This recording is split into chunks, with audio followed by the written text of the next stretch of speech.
일봉 스님의 반야의 생.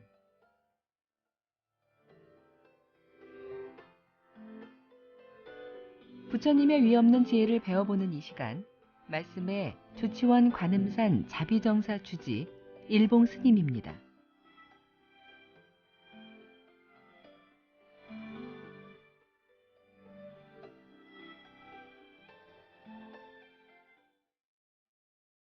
예, 안녕하세요. 세종시 연기군 전동면에 있는 관음산 자비정사 서일봉입니다. 서홍 스님께서 하신 말씀 가운데요, 제가 너무나 좋아하는 글이 있어요. 거울은 본래 아무것도 없는 것이다. 그러기에 무엇이든지 비친다. 그러나 거울은 어떤 물체가 앞에 나타나야 비치게 된다. 물체가 사라지면 아무것도 남지 않는다. 거울에 물체가 비쳤다 하여서 거울로부터 태어난 실물은 없다. 그저 비친 것뿐이다.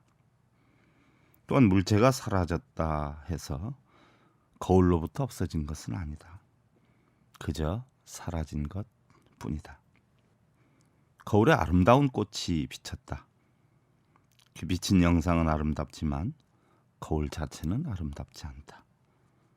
또한 더러운 것이 비쳤다 해서 거울 자체가 더러워진 것은 아니다. 거울에 물체가 비쳤다 해서 거울 자체의 무게가 더해지는 것도 아니고, 물체가 사라졌다라고 해서 거울의 무게가 줄어드는 것도 아니다. 인간 본래의 마음은 어떤 악으로도 더럽히지 못하고 어떠한 선으로도 그 이상 이익되게 할 것이 없다. 이미 선악을 초월해 있다. 인간의 마음이 거울 같다고 하면 혹 그 마음 속에 무엇인가 비치는 물체라도 있지 않을까 생각을 하지만, 거울이란 한낱 비유에 불과하고 실제로는 아무것도 없다. 그래서 본래 무일물이다. 바로 서홍큰 스님께서요, 우리들의 마음에 대해서 비유를 해서 하신 말씀이지요. 우리 불자님들, 하나도 없는 그곳이 바로 무일부중부진장이라. 하나도 없는 것이 한량없이 많은 것이다 하는 이야기예요. 빈 그릇에 많은 것을 담을 수 있고요, 또 빈 주머니에 더 많은 것을 채울 수가 있어요. 그와 같이 빈 마음이 행복한 것이고요. 우리 불자님들 행복 가득하시기를 기원드리면서요, 오늘도 부처님의 진리로 행복을 심어주는 청주 BBS 불교방송 제314회차 서일봉의 반야의샘 시간을 통해서 여러분들께 인사를 드립니다. 관음산 자비정사 서일봉입니다. 오늘은 천수경 64번째 시간인데요, 지난 시간에 여러분들 시박 참회 가운데서요, 몸으로 짓는 악업인 살생중재 금일참회, 투도중재 금일참회, 또 사음중재 금일참회, 또 입으로 짓는 망어중재 금일참회, 기어중재 금일참회, 양설중재 금일참회, 악구중재 금일참회에서 몸으로 짓는 세 가지 악업하고요, 입으로 짓는 네 가지 악업에 대해서 참여한다는 내용에 대해 살펴봤고요. 오늘은 10가지 악업 가운데요, 뜻으로 짓는, 즉 마음으로 짓는 세 가지 악업에 대해서 살펴보도록 하겠습니다. 우리는 업을요, 몸과 입과 뜻으로 짓는다라고 하는데요, 몸과 입으로 짓는 것은요, 몸과 입이 자기 마음대로는 못하게 되죠. 자기 마음대로 꼭 뭐예요? 마음이 시켜야 돼요. 마음이 시키지 않으면 몸과 입은 업을 지을 수가 없어요. 그래서 부처님께서도 결국은 색수상행식 또는 안이비설신 오근은 결국 마음에 의해서 작용이 되기 때문에 몸을 다스리고 입을 다스리는 것도 중요하지만 더 중요한 것은 마음을 다스려야 된다라는 말씀을 하셨고요. 또 우리 불교의 모든 가르침이나 깨우침은요, 결국 마음 하나로 다 작용이 되는 것이죠. 엊그저께 저희 천수경 출판 법회를 했어요. 근데 진주 저희 그 불자님들도 오시고 함안에서도 오시고 오셨는데 한 20여 년 전에 불교대학 공부를 해서 제가 수계를 내려줘가지고 지금 이제 법사 자격을 가지고 있는 분들이 계신데 요즘은 서각을 하신다라고 하더라고요. 서각을. 그래서 축하드립니다고 오셨는데요.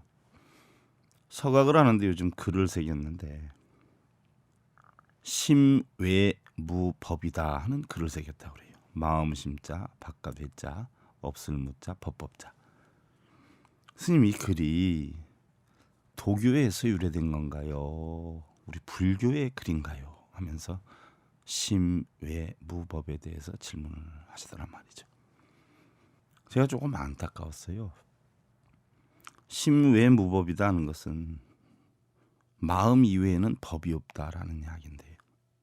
이게 뭘 뜻하는 것이냐면요. 바로 달마대사의 관심법을 뜻하는 겁니다. 달마대사 제자님들이요. 세상의 이치를 깨달으면 어떻게 하면 됩니까? 라고 여쭈니까 달마대사께서 하신 말씀이 바로 그 말씀이십니다. 심외무법이라. 마음을 찾는 마음 이외에는 일체 것은 법이 아니다. 불법이 아니다. 이렇게 표현을 하셨어요. 또 우리가 경전에서도 보면 여러분들 그 아침 종송할 때나 보면 나오지요. 장엄연불에도 나오죠. 보화비진 요망연 법신청정 광무변이라 하는 용어가 나온단 말이죠. 보화비진 요망연이다. 법신청정 광무변이다. 부처님은 화신이 있고요. 보신이 있고 법신 삼신불이 있습니다. 화신은 서가모니불이고 보신은 노사나불이고 화신은 법신은 바로 비로자나불이에요. 근데 거기에서 얘기를 하는 것이 보화비진 요망이라. 바로 보신과 화신은 요망스러운 인연이니 보신은 노사나불을 이야기를 해요. 화신은 샤가모니불, 서가모니 부처님을 얘기한단 말이죠. 근데 분명히 경전에 보화비진 요망이라 그랬어요. 보신과 화신은 요망스러운 인연이니 망령스러운 인연이니 법신 청정 광무변이라. 법신만이 두루 주변을 밝힌다라고 했어요.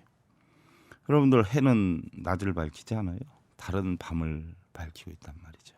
근데 우리가 번뇌하고 걱정하고 근심하고 하는 속상한 마음은 해와 달이 비출 수가 없습니다. 바로 뭐가 비치느냐? 진리만이 비칠 수가 있어요. 우리가 걱정하고 근심하고 번뇌하는 것은 햇빛을 비친다고 환해지는 거 아닙니다.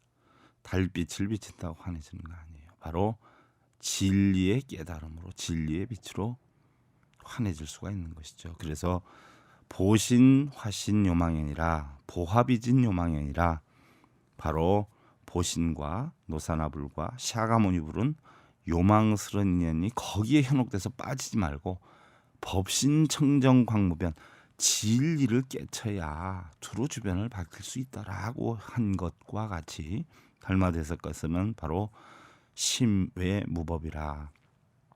마음 이외에는 전부 법이 아니다라고 표현을 한 것이에요. 사실 우리 불교는요. 마음 찾는 일이 중요하고요. 절에 가셔서도 여러분들 마음 찾는 일에 최선을 다해요. 여러분들 기도하고 연불하고 독경하고 참선하고 하시지 않아요? 근데 기도하고 연불하고 독경하고 참선하는 그 자체에 얼마나 많은 시간을 할애했고 얼마나 어떤 장소에서 오래 했고 어떤 힘든 여건에서 극복을 하면서 했냐, 그게 중요한 건 아니에요.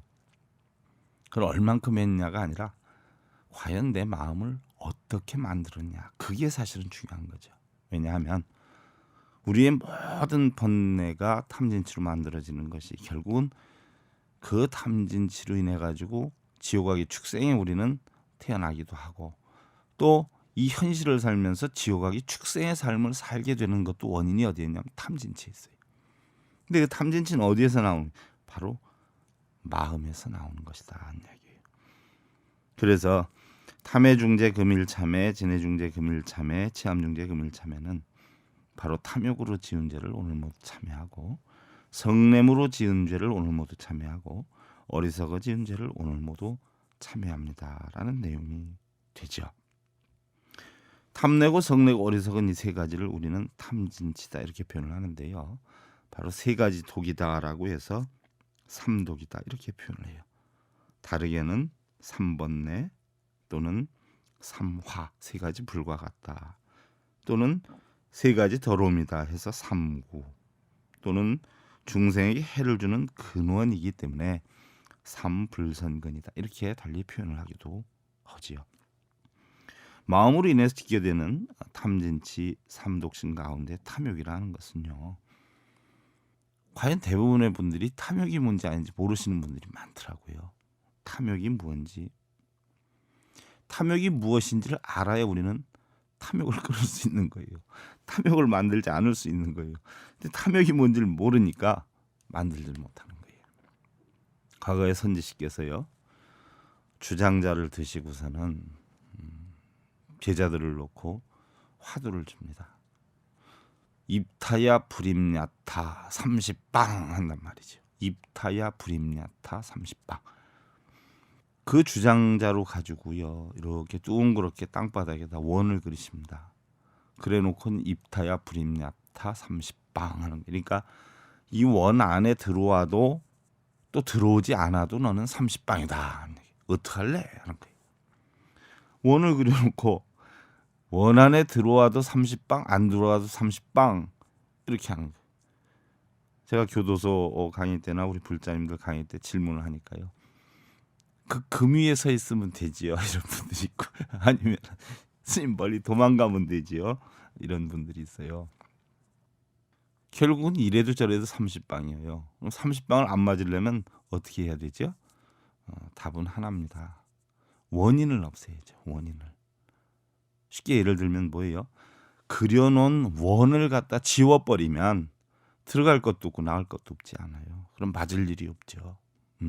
그래서 어떤 제자는, 옛날에 선지식 제자는 발로서 그걸 그리기도 했고, 여러분들 잘 아시는 인천 용화사 주지하셨던 정전강 큰 스님께서는요, 부처를 꺼내들고 그 부처로 원을 날려버리는 흉내를 냈어요. 그래서 인정을 받으신 분이기도 한데요. 바로 원인이 없어지면 우리는 번뇌가 없어져요. 번뇌의 원인이 없어지면 번뇌가 없어집니다. 탐욕의 원인이 없어지면 어떻게 돼요? 우리는 번뇌하지 않아요. 그럼 어떤 것이 탐욕이냐 하는 이야기예요.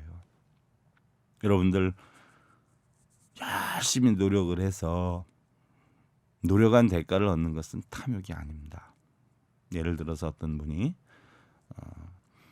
1억을 벌 만한 그런 부지런함과 지혜와 노력으로 한 달에 1억을 버는 것, 이거는 노력의 대가입니다. 그건 탐욕이 아니에요.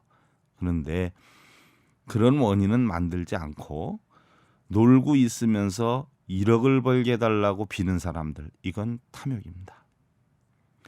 자기 생활이 성실하지 않으면서 좋은 결과를 얻으려고 하는 분, 이건 탐욕입니다. 부처님께서 과거에 어떤 제자가 물었어요. 부처님, 세상에는 어떤 사람이 가장 훌륭한 사람입니까? 라고 물어요. 여러분들도 보편적으로 수행을 하는 데 있어서 어떤 사람이 훌륭한 불자다 라고 생각을 하냐 하면 대부분 어떤 분이 훌륭한 불자입니까? 여쭤보면은요, 108배 하시는 분들보다 1080배, 또 1080배 하는 분들보다 3000배, 또는 아침 예불만 하는 사람보다 아침 저녁 예불을 하시는 분, 또 아침 저녁 예불을 하시는 분들보다는 3일씩 일주일씩 철야정진을 하시는 분들을 더 훌륭하다라고 생각을 하고요. 참선도 1시간 하는 분보다 4시간 하는 분보다 몇 시간씩, 또 장좌부라도 하루 이틀 하는 사람보다 뭐 1년, 1, 2년 하는 사람보다 1, 20년 하는 분들은 엄청 훌륭하다라고 우리는 알고 있어요. 그러나 부처님 제3시에 고행주에 했던 분들 보면 그런 걸 가지고 훌륭하다 안 하다 논하는 경우가 많았고요. 부처님께서도 6년 고행했을 당시에 몸이 탐욕을 만드는 게 아니기 때문에 난이 하산하겠다라고 했을 때 5 비구가 이제는 부처가 다시 호화 생활을 했던 왕궁으로 돌아가고 싶어서 꾀를 내는 것이다. 부처는 타락하는 것이다. 이제는 존경할 부분이 없다라고 했을 때 부처님께서는 그랬어요. 너희들은 내가 행이 올바르고 마음씀이 올바라서 그걸 존경한 것이 아니라 먹지 않고 입지 않고 오로지 요가선정하는 그 자체를 훌륭하게 본 것이 아니냐. 그건 훌륭한 것이 아니다. 장자불화를 10년 20년 한 것은 훌륭한 것이 아니다. 행위가 대단한지는 모르지만 정말 훌륭한 것은 바로 훌륭한 마음을 내는 사람이 훌륭하다라고 했어요. 예를 들면 보시를 하거나 고진멸도 사성제에 의해서 고통을 없애는 방법을 터득하거나 또한 진실된 마음을 낼 줄 아는 사람, 어떤 수행을 하느냐 어떤 절을 하느냐 무엇을 행했냐보다 가장 훌륭한 사람은 훌륭한 마음을 낼 줄 아는 사람이 부처님께서는 가장 훌륭하다라고 하신 거죠. 우리 불자님들 혹시 가까운 곳에 거울이 있다면요, 거울을 보시고 그 거울 속에 들어있는 얼굴의 표정과 빛을 한번 보세요. 얼굴은 마음의 거울입니다. 자신이 살아온 삶의 과정들을 담고 있어요. 슬픈 일이 많았다라고 하면 슬픔이 담겨 있을 것이고요. 고통스러운 일이 많았다라고 하면 그 얼굴 어딘가에 고통이 배어 있을 것이에요. 그러나 어떠한 삶을 살아왔어도 평소에 마음속에 있는 켜진 촛불로 자신의 마음을 살피는 그런 공부를 해온 분들은요, 그 얼굴이 온화하고 편안할 것이다 하는 이야기예요. 늘 마음속에 부처님의 진리로 행복의 꽃을 피우고 있기 때문이에요. 그러나 우리 불자님들, 부처님께 보살님께 뭘 해달라고 비는 것 역시 알고 보면 탐욕의 집착 덩어리입니다. 이제라도 밖으로 뛰어다니면서 방황하는 마음을 불러들여서 올바른 진리를 터득하시기만 하면 여러분들 날마다 행복한 날 이루실 수 있으리라는 생각입니다. 바른 진리로 행복함 일구시고요. 내일 오후 5시 40분 다시 뵙기를 기원드립니다. 그동안 관음산 자비정사 서일봉이었습니다. 감사드립니다. 여러분들 승부하십시오.